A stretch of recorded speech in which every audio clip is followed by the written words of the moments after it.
Parce que le soir, les pensées remontent. J'avais envie de vous lire une histoire. Parce que ces temps sont incertains, j'avais envie de vous envoyer un câlin, un bisou. Alors je vous propose le bijou, comme un bisou du soir. Il était une fois la bague cocktail. Elle naît avec la prohibition en 1920. Comme vous le savez, l'interdiction aux États-Unis de la vente d'alcool va provoquer l'apparition de distilleries clandestines qui vendent leurs produits aux bars tout aussi clandestins. Or, l'alcool de contrebande est imbuvable. La seule solution est donc de le mélanger. C'est comme ça que naissent les cocktails. Les bars, qui sont appelés speakeasy, parce qu'on demandait aux clients de commander en parlant doucement, sont des univers très masculins. Les femmes les plus émancipées rêvent d'y aller. Mais quelle femme? Appelée The Flapper, c'est une garçonne, stylée comme on dit aujourd'hui, qui fume, se maquille, porte des jupes courtes, bon, pour l'époque s'entend.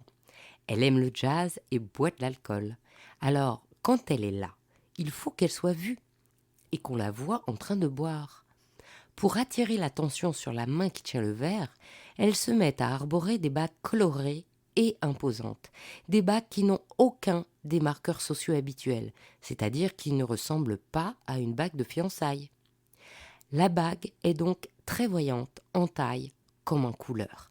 C'est un signe de rébellion par rapport à tout ce qui se fait jusqu'alors. Son opulence souligne l'excès que revendique la Flapper. Puis le temps passe, la bague cocktail reste. Simplement, la valeur un peu sulfureuse et féministe s'estompe. Les femmes ont pris l'habitude de porter une bague significative lors des événements auxquels elles sont invitées. À partir des années 60, les joailliers s'emparent de cette tendance pour proposer des volumes qui valorisent la couleur des gemmes. Par exemple, Fred lance la forme pain de sucre, qu'il imagine même interchangeable pour que la couleur des gemmes soit assortie à la tenue. Puis la bague cocktail tombe un peu dans l'oubli jusque dans les années 80, où tous les joailliers la réinventent parce qu'elle permet l'utilisation de pierres fines et non plus seulement précieuses. Celle qui m'amuse le plus est celle de Piaget, dans la collection Lifetime Inspiration Cocktail. On trouve une bague appelée Morito, où la tourmaline bleue, de 24,57 carats quand même, est assortie d'une tranche de citron en citrine de 3 carats. Ou encore le modèle Lemon Fizz, où sur un quartz lemon sont posées 2 cerises en rubellite. Il y a aussi la bague Whiskey on the Rock, où sur une citrine taille coussin, on retrouve des quartz polis comme des glaçons givrés. Dans les années 2000, c'est Victoire de Castellane pour Dior qui réinvente la bague cocktail, avec des formes inédites, comme les crânes, ou des pierres inusitées, comme la morganite. En 2008, pour la collection Belladonna Iceland, elle imagine carrément des fleurs carnivores venant d'une île imaginaire dont les bagues sont émaillées, articulées, avec des pierres en suspension, dans un enchevêtrement de formes inédites. Aujourd'hui, la bague cocktail peut être plus subtile. La pierre centrale peut être moins grosse. Le côté imposant est maintenant donné par la composition des pierres.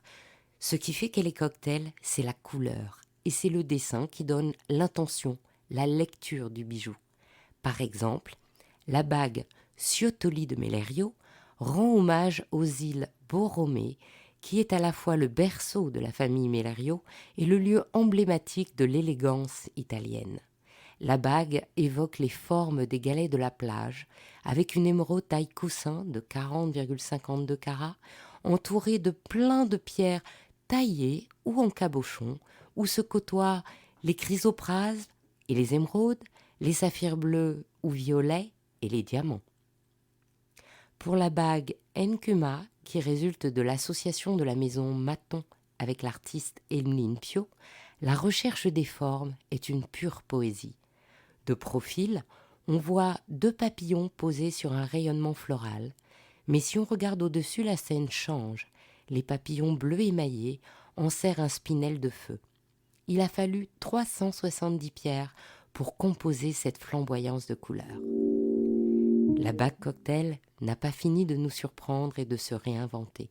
Elle n'a qu'une seule règle, on la porte comme on veut, plus spécifiquement à droite, mais en aucun cas à l'annulaire gauche. Si cette histoire d'Il était une fois le bijou vous a plu, partagez-la autour de vous pour vous aussi envoyer plein de bijoux bisous et encouragez-moi en me mettant plein d'étoiles et de likes. À demain pour un prochain bijou, un nouveau bisou du soir.